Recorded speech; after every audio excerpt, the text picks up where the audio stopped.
7장. 형제 자매 여러분, 나는 지금 율법을 아는 여러분에게 말하고 있습니다.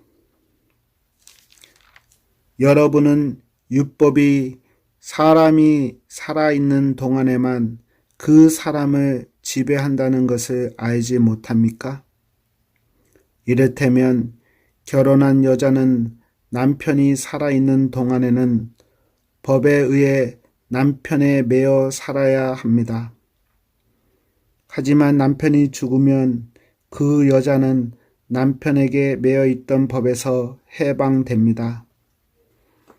그래서 여자가 남편이 아직 살아있는데도 다른 남자와 결혼하면 그 여자는 간음죄를 짓는 것이 되지만, 만일 남편이 죽으면 그 여자는 그 법에서 해방되므로 다른 남자와 결혼하더라도 간음죄를 짓는 것이 되지 않습니다. 네, 형제 자매 여러분, 이와 같이 여러분도 그리스도의 몸으로 말미암아 율법에 대해 죽었습니다. 이제 여러분은 하나님께서 열매를 맺기 위해 다른 분, 곧 죽은 사람들 가운데서 살아나신 그분의 사람이 되었습니다. 전에 우리가 죄의 성품에 사로잡혀 살았을 때는 율법이 우리 몸속에서 죄를 지으려는 욕망을 일으켜 죽음에 이르는 열매를 맺게 했었습니다. 그러나 이제 우리는 우리를 가둔 율법에 대해 죽고 율법으로부터 해방되었습니다. 그러므로 우리는 기록된 문자에 따라 하나님을 섬기는 것이 아니라 성령의 새로운 방법으로 하나님을 섬깁니다. 그렇다면 우리가 무슨 말을 하겠습니까? 율법이 죄입니까? 절대로 그렇지 않습니다. 율법이 없었다면 나는 죄가 무엇인지 알지 못했을 것입니다. 율법이 탐내지 말라고 말하지 않았다면 나는 탐내는 것이 무엇인지 알지 못했을 것입니다. 그러나 죄는 이 계명을 이용하여 기회를 엿보아 내 속에서 온갖 탐심을 일으켰습니다. 율법이 없다면 죄는 죽은 것이나 다름없습니다. 전에 내가 율법과 상관이 없었을 때 나는 살아 있었습니다. 그러나 계명이 들어오자 죄가 살아났고 나는 죽었습니다. 그래서 생명으로 인도해야 할 계명이 사실 나를 죽음으로 이끄는 계명이 되고 말았습니다. 죄가 계명을 이용하여 기회를 엿보아 나를 속였고 그 계명으로 나를 죽였습니다.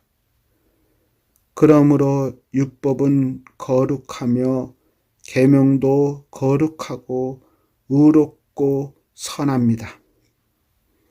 그렇다면 선한 것이 나에게 죽음을 가져다 주었단 말입니까? 절대로 그렇지 않습니다. 죄가 죄인으로 드러나도록 하기 위해서 죄는 선한 것을 이용하여 나에게 죽음을 가져왔습니다. 그리하여 죄는 계명을 통해 한층 더 죄의 참모습을 드러내게 된 것입니다. 우리는 율법이 영적인 것이라는 사실을 압니다. 그러나 나는 영적이지 못하며 죄의 노예로 팔린 몸입니다. 나는 내가 하는 일을 이해를 못하겠습니다.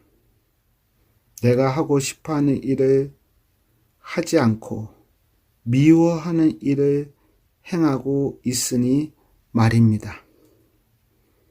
내가 그런 일을 하면서도 그 일을 원하지 않는 것은 율법이 선하다는 것을 인정하는 셈입니다. 그런데 이제는 원하지 않는 일을 하는 존재는 내가 아니라 내 안에 살고 있는 죄입니다. 나는 내 안에, 다시 말해서 나의 죄악된 본성 안에 선한 것이라고는 하나도 존재하지 않는다는 사실을 압니다. 선을 행하려는 바람은 내게 있지만 선을 행할 수는 없습니다. 나는 원하는 선을 행하지 않고 원하지 않은 악을 행합니다. 내가 원하지 않는 일을 행하고 있다면 그 일을 행하는 자는 내가 아니라 바로 내 안에 살고 있는 죄입니다. 그러므로 나는 이런 법칙을 발견했습니다. 선을 행하려는 마음은 나에게 있지만 악이 나와 함께 있다는 것입니다. 사실 나의 속 중심에는 하나님의 법을 즐거워합니다. 그러나 나의 몸의 여러 부분들에서는 다른 법이 작용하고 있습니다. 그 법이 내 마음의 법과 싸워 나를 내 몸에서 작용하고 있는 죄의 법에 사로잡히게 합니다. 나는 참으로 비참한 사람입니다. 누가 나를 이 사망의 몸에서 구원해 내겠습니까? 우리 주 예수 그리스도로 인하여 하나님께 감사합니다. 그러므로 나는 마음으로는 하나님의 법에 복종하는 반면 죄악된 본성으로는 죄의 법에 복종하고 있습니다. 아멘.